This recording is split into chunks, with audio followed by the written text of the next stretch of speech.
হঠাৎ একদিন বিকেলে ওয়াইন খেয়াল করলো তার খুব চেনা একটা মুখ। ওয়াইন লোকটির কাছে গেল। ওয়াইন বলল, এক্সকিউজ মি, আপনার সাথে একটু কথা বলা যাবে?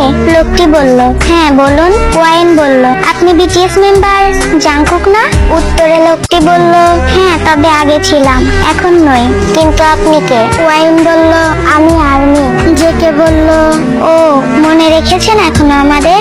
ওয়াইন বলল, কেন, ভুলে যাওয়ার কথা ছিল কি? জেকে বলল, না, তবে এত বছর পরে মনে থাকারও তো কথা না, তাই না? ওয়াইন বলল, আচ্ছা, বাকিরা সবাই কোথায়? মানে আর 6 রাজা কোথায় এখন? জেকে বলল, আছে হয়তো কোথাও, ফ্যামিলি আর বিজনেস নিয়ে ব্যস্ত। তখন হঠাৎ একটা ছোট সুন্দর ছেলে এসে জাংকুককে বলল, বাবাই চলো, মাম্মাম ডাকছে তোমাকে।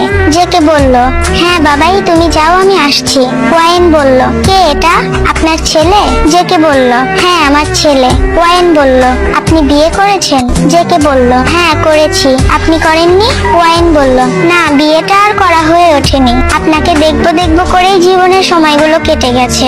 জেকে বলল, আপনার এখন মুভ অন করা উচিত। ওয়াইন বলল, যে মনে আপনি আছেন সে মনে অন্য কাউকে জায়গা দিব কি করে? জেকে বলল, আচ্ছা তাহলে আমি আসি, ভালো থাকবেন। ওয়াইন বলল, জাংকুক?